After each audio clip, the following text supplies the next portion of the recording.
వి gold trusted gold buyers. మీరు తాకట్టు పెట్టిన బంగారాన్ని విడిపించి ఈ రోజు ఉన్న మార్కెట్ ధరకు కొనబడును. ఎప్పుడైనా బీటెక్లో ఉన్నప్పుడు ఎవరైనా ప్రపోజ్ చేయడాలు కానీ సో మీరు వాళ్ళకి దమ్కి ఇడాలి కానీ బేసిక్గా నేను మీ అంత కలర్ కాదండి, నల్ల పిల్లని నేను. ఎందుకండి అంత అంటారు? Skin tone girl. ఈ అమ్మాయికి కూడా పడతారా చల్లే, నేనే ఒక నల్ల పిల్లని, నాకెవరు పడతారులే అని అనుకునేదాన్ని. కానీ చాలా వరకు సీనియర్స్ సెకండ్ ఇయర్ నుంచి ఫైనల్ ఇయర్ వరకు అందరూ నాకు ప్రపోజ్ చేస్తే ఈ నల్ల పిల్లని కూడా ప్రపోజ్ చేస్తారు. సార్ ఎందుకు సీనియర్ సార్, నాకెవరు పడతారండి అని ఇంత చాలా వర్స్ట్గా మాట్లాడేదాన్ని. ఫైనల్ ఇయర్లో తెలిసింది, అరే లేదు లేదు మనకు కూడా ఫాలోయింగ్ ఉంది, ఉండాలి అని చెప్పి అనుకున్నా. సరే వాళ్ళతో మాట్లాడదాం అనేటప్పటికి ఫైనల్ ఇయర్ కంప్లీట్ అయిపోయింది. So sad. యా ఏంటంటే మీరు ఆ రియలైజ్ అవ్వడం కోసం 4 years తీసుకున్నారు. కానీ ఎవ్రీ గర్ల్ ఈస్ అనే డిఫరెంట్, కలర్తో సంబంధం ఉండని అది తర్వాతే తెలిసింది. యా ఇంత లేట్ గా తెలుసుకుంటే ఎలా? ఇప్పుడు అమ్మాయిలకు కూడా చెప్పండి, కలర్ అనేది సంబంధం కాదు, ఎవ్రీ గర్ల్ ఈస్ అనే బ్యూటిఫుల్ గర్ల్ అని. Okay, and so coming to your personal life. So personal life ఏంటి, మ్యారీడా లేకపోతే లేదా ఏంటి, వాట్స్? నిజం చెప్పాలి అంటే 21 ఏజ్కే నాకు పెళ్ళి అయిపోయింది. బాల్య వివాహం, అయ్యో. అప్పుడే బీటెక్ రిలీవ్ అయ్యాను. కానీ ఇలా వచ్చాను, సరే జాబ్ చేద్దాం ఎంజాయ్ చేద్దాం అనేటప్పటికి పెళ్ళి అయిపోయింది. ఓకే అని నేను యాక్సెప్టెడ్.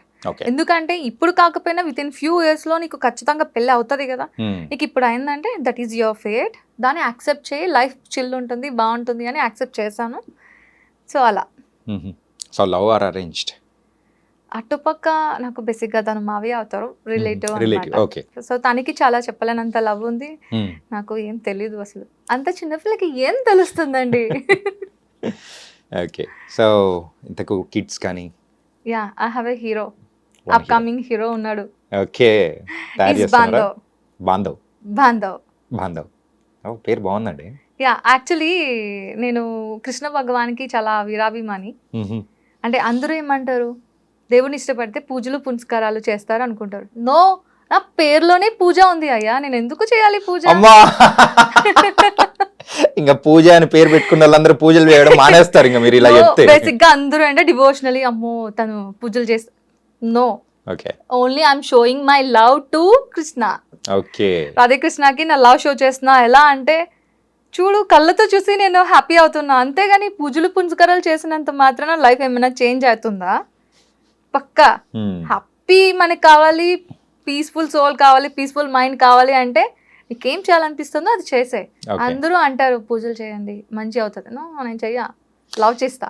ఏంటిది అంటే ఇంత వేదాంతం మాట్లాడడము, లేకపోతే సంథింగ్ కొంచెం అవుట్ ఆఫ్ ద బాక్స్ లో మాట్లాడడం ఇప్పుడు యాక్సిడెంట్ అయిన తర్వాత నుంచేనా, లేకపోతే before that also your like? Before also అస్సలు పూజలు పునస్కారాలు చెయ్యనండి. చేస్తారు, సరే దీపం పెట్టారు, ఏది నీలో ఏం చేంజ్ వచ్చింది చెప్పు? అదే నువ్వు వెళ్ళి హ్యాపీగా నీకు నచ్చినట్లు వెళ్ళి చూస్తూ ఉండు, లవ్ షో చేయి. లవ్ షో చేయడం అంటే ఏం చేస్తాం, మనకి ఏం చేయాలనిపిస్తుంది? మనుషులతో మాట్లాడాలనిపిస్తుందా, లేకపోతే ఏదైనా నీకు వాళ్ళకి నచ్చింది చేయాలనిపిస్తుందా? అలా చేస్తేనే కదా. ఆ టైంలో నువ్వు పూజలు చేసే ఆ టైంలో నీ పర్సన్ని ఎవరికి నువ్వు నీ లవ్ షో చేయాలనుకుంటున్నావు వాళ్ళ కోసం ఏదైనా చేసి చూపించు. ఓకే, నేను ఆ టైప్ మనిషిని. సో ఒక పర్సెప్షన్ అనేది కూడా చేంజ్ చేసేలా ఉన్నాయి మీ మాటలు. Yes, and my dearest friend ఎవరు అంటే Buddha. Okay, ya, and love అనేది నాకు బాగా కనిపించింది మాత్రం రాధాకృష్ణ ద్వారా. అండ్ నువ్వు ఏదైనా చేయాలి, నీకు టార్గెట్ ఉంది అంటే ఆ ప్లేస్కి రీచ్ అవ్వాలి అంటే నాకు ఒక్క స్పీచ్ మాత్రం అక్కడ వరకు తీసుకెళ్ళింది ఎవరు అంటే బుద్ధానే. తన ఒక మాటలు నాకు నువ్వేం చేయాలనుకుని చేసి చూపించినంత వరకు వదిలిపెట్టదు తన సపోర్ట్. బట్ నేను ఎందుకు ఇలా మాట్లాడుతాను అంటే బిఫోర్ యాక్సిడెంట్ నేను ఎవరితో ఏం చెప్పేదాన్ని కాదండి. ఏదున్నా సరే లోపల హార్ట్లోనే ఉంచుకునేదాన్ని. ఎందుకు చెప్తే వాళ్ళ నుంచి ఏదో ఒకటి వస్తుంది, పాజిటివ్ వైబ్స్ అయితే ఉండదు. మనల్లే చేంజ్ అవ్వమని, మనకే ఇదవ్వమని చెప్తారు తప్ప వాళ్ళ నుంచి రెస్పాన్స్ అనేది ప్రాపర్ ఉండదు, మన మనసుకి నచ్చేటట్లు రెస్పాన్స్ ఉండదు అని చెప్పి నేను ఏది చెప్పేదాన్ని కాదు. ఎనీథింగ్ హార్ట్లోనే ఉంచేదాన్ని, అస్సలు బయట అవుట్ అయ్యేదాన్ని కాదు.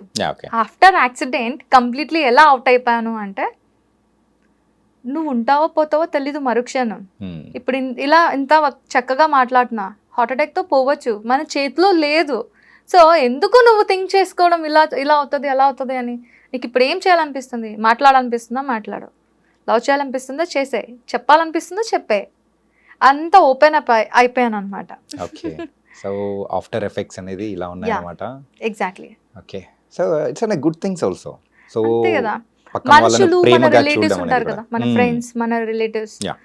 ఏం లేదు, ఇప్పుడు మీకు సరదాగా ఇది అందరికీ అనిపిస్తుంది, నేను అంటున్నా, తాగాలనిపిస్తుందా? అనిపించదా? టచ్ లేని వాళ్ళకి ఎస్, నాకు తాగాలనిపిస్తుంది, తాగుతున్నాను. కదా. సో ఏదో ఒకటి నీకు తాగాలనిపిస్తుంది, కానీ అది తాగకూడదు. నీకు తాగాలనిపిస్తుంది, ఇట్స్ లైక్ అదొక ఫీలే తప్ప కంప్లీట్గా నువ్వు తాగుతూ జీతాంతం కూర్చోవు కదా. లేదు. కానీ మనం మన ఫ్రెండ్స్ కానీ రిలేటివ్స్ కానీ ఫ్యామిలీస్ కానీ ఏమంటారు, వద్దు, అది చేయకూడదు, తప్పు. వాయ్? మనకు తెలీదా? మనంత చిన్నపిల్లలం అయితే కాదు కదా. ఒక స్టేజ్ అయితే మనకు వచ్చింది కదా. వన్స్ నీకు ఎక్స్పీరియన్స్ అయితేనే దట్స్ గుడ్ ఆర్ బ్యాడ్ అనేది తెలుస్తుంది. I want experience, don't tell. నాకు చెప్పొద్దు, నాకు కావాలి ఎక్స్పీరియన్స్. వన్స్ మనం ఫేస్ చేస్తానే కదా నువ్వు లైఫ్ లాంగ్ నీకు అది ఉండిపోతుంది. ఇంకోసారి చేయమన్నా చెయ్యో. ఓకే. అంతే కదా. అంతేగాని ఇలా చెప్పి బంధిస్తే నేను అది తట్టుకోలేను. అంటే చెయ్యొద్దు అని అంటే పర్టికులర్ గా అదే మనం చేసే మెంటాలిటీ అనేది కూడా ఉంటుంది. కోర్స్ మైండ్ సెట్ అందరి దాని మీదకి వెళ్ళిపోతుంది కూడా. వద్దు అనుకున్నా కూడా వెళ్ళిపోతుంది. ఎందుకు అలా? హ్యాపీగా ఏం చేయాలనిపిస్తుందో చెయ్యండి. కానీ ఒకటి మాత్రం నేను చెప్తా, ఏది మంచిది కాదు, ఏది మంచిది అనేది ఒకసారి ఎక్స్పీరియన్స్ చేసి దాన్ని అబ్జర్వ్ చేసి డూ ఇట్ హ్యాపీగా. మీకు నచ్చినట్లు చేయండి. చాలా మంది సిగరెట్స్ తీస్తారు, దాని మీద రాసి ఉంటది అని ఎవడు కాల్చడం మానేస్తున్నాడు. ఇంకా మందు ఉంటది, దాని మీద తాగితే ఇలా సంథింగ్ సంథింగ్ మద్యపానం, దేనికి ఏదో అంట తెలుగులో ఉంది, ఇలా రాస్తారు. తాగడం మానేస్తున్నారా? అది తాగుతున్నారు. అలాగే నేనేమంటున్నా, ఇది చేయండి అది చేయండి అనట్లేదు. మీకు ఏం చేయాలనిపిస్తుంది చేయండి, ఎక్స్పీరియన్స్ అవ్వండి. అయిన తర్వాత మీకే తెలిసిపోతుంది, ఇంకెవరితో చెప్పించుకోవసరం లేదు. ఓకే. నేనైతే అదే చేస్తున్నా. అంటే మూవీస్ అనేటప్పటికీ యూజువల్గా ఈ బ్యాక్గ్రౌండ్ లేని వాళ్ళకి ఖచ్చితంగా ఒక పర్సెప్షన్ అనేది కూడా ఉంటుంది. అంటే అమ్మాయిలు కానీ వెళ్ళకూడదు, సో అక్కడ ఏదో సంథింగ్ అంటే కొన్ని జరుగుతూ ఉంటాయి, సో కమిట్మెంట్ అని, లేకపోతే అమ్మాయిలు ఇబ్బందులు పడుతున్నారని, ఇలాంటివన్నీ చాలా వింటూ ఉంటారు. సో ఫస్ట్ నువ్వు ఇటు సైడ్ వస్తా అన్నప్పుడు coming to your family wise కానీ వాళ్ళు అన్న సందర్భం అంటే వద్దు అన్నారా, లేకపోతే వాట్ దే సెడ్? మమ్మీ డాడీకి లిటిల్ బిట్ కూడా ఇంట్రెస్ట్ లేదు. కానీ మదర్స్ ఎలాంటి వాళ్ళంటే పిల్లలకి ఎలా చేస్తే హ్యాపీగా ఉంటుందో అదే మనం కూడా చేద్దాం, వాళ్ళకి సపోర్ట్ చేద్దామని మదర్స్ అలా ఆలోచిస్తారు. అఫ్ కోర్స్ మమ్మీకి డాడీకి ఇంత బిట్ కూడా ఇష్టం లేదు. కానీ మదర్ ఏంటి అంటే, నా కూతురు గురించి నాకు తెలుసు కదా, దానికి ఏది ఇష్టమో దాన్ని మనం సపోర్ట్ చేద్దామని మదర్ సపోర్ట్ చేశారు. నిజం చెప్పాలి అంటే ఆఫ్టర్ మ్యారేజ్ నా హస్బెండ్ సపోర్ట్తోనే నేను ఇంతవరకు రాగలిగాను. వై? బికాస్ తనకు తెలుసు నేనేంటి, ఎంతవరకు మూవ్ అవుతాం, ఎంతవరకు మూవ్ అవ్వం, వాట్స్ అవర్ నెససరీ, మన నెససరీ ఏంటి, మన నీడ్స్ ఏంటి. ఇప్పుడు నాకు చాలా నీడ్ ఉందండి, ₹1,00,00,000 కావాలి, ₹1,00,00,000 కావాలి కదా అని చెప్పి ఎవడు ₹1,00,00,000 ఇస్తాడో ఆ పని చేసే టైప్ కాదు నేను. ఆ ₹1,00,00,000కి నీ జీవితాంతం నేను కష్టపడతా, ఎంత వర్క్ ఉన్నా హార్డ్ వర్క్ చేస్తా. అంతేగాని ఇప్పుడు వచ్చేస్తుంది కదా, ఆ పని చేస్తే వచ్చేస్తుంది కదా అంటే నేను అలా చేసే మనిషిని కాదు. ఐ వాంట్, నేను స్ట్రగుల్ అవ్వాలి, పెయిన్ తీసుకోవాలి, హార్డ్ వర్క్ చేస్తే కానీ నాకు ఆ ఫీల్ రాదు. అప్పుడు వచ్చిన అమౌంట్ ఎలా అనిపిస్తుంది అంటే యూజ్ చేసినప్పుడు చాలా హ్యాపీ ఫీల్ ఉంటుంది, చాలా. ఎందుకంటే నేను కష్టపడ్డా డబ్బు అది అని చెప్పుకోవడానికి బాగుంటుంది. ఇలాంటిది ఏమన్నా ఇబ్బందులు ఏమన్నా ఇండస్ట్రీలో ఇన్ని ప్రాజెక్ట్స్ చేస్తున్న టైంలో ఎప్పుడైనా ఫేస్ చేశారా? బేసికలీ మాటల వరకు అయితే మాత్రం కొందరు వచ్చారు. కానీ నేను ఒకటైతే చెప్తానండి, ఎవరైతే ఇలాంటివి అడుగుతున్నారో, ఇలాంటివి జరుగుతున్నాయో, వాళ్ళు not a real directors, not a real industry. వాళ్ళు ఏంటి అంటే ఇండస్ట్రీ ఒక పేరు పెట్టుకొని మిగతా వాళ్ళు చిన్న చిన్నవి ప్లేసెస్ పెట్టేసుకొని బతికేస్తున్నారు, ఆ పేరు పెట్టుకొని ఏం కావాలనుకుంటున్నారో చేసుకుంటున్నారే తప్ప రియల్ యాక్టర్స్ వాళ్ళకు ఒక ఇంట్రెస్ట్ ఉంటుంది. ఇప్పుడు మన ఎవరు సలార్ డైరెక్టర్ ప్రశాంత్ నీల్ సార్ ఉన్నారు. ఆయన ఏ స్టేజ్ నుంచి వచ్చారో మీకు తెలుసు కదా, ఆయన ఒక సిచ్యువేషన్ ఏంటి తెలుసు కదా. ఆయన ఒక మాట అన్నారండి, ఎవరైతే బాగా స్ట్రగుల్ అవుతూ ఉన్నారో వాళ్ళకి నా ప్రాజెక్ట్ వైజ్ చిన్న ప్లేస్మెంట్ అనేది ఇస్తాను. అది 2 minutes అవ్వచ్చు, 2 seconds అవ్వచ్చు. ఆ ప్లేస్మెంట్ అయితే నేను ఇవ్వగలను. ఆ తర్వాత వాళ్ళు గ్రో అప్ అయ్యేది వాళ్ళ చేతిలో ఉంటుంది, నాకు సంబంధం లేదు అని ఆయన అన్నారు. ఆయన అన్న మాట నిజం చేసుకున్నారు. అంతే కదా అండి, నాకు ఇచ్చారు అంతే. 2 minutes 2 seconds place I'm using that, అది యూజ్ చేసిన తర్వాత లైఫ్ అనేది నేను ఇప్పుడు ఇలా ఉన్నాను అంటే దానికి కారణం ఆ ప్రాజెక్ట్. యా సో ఆయనకి ఎలాగైతే ఉన్నాయో అలాగే ఉంటాయి కదా, అవి నిలబెట్టుకోవాలి.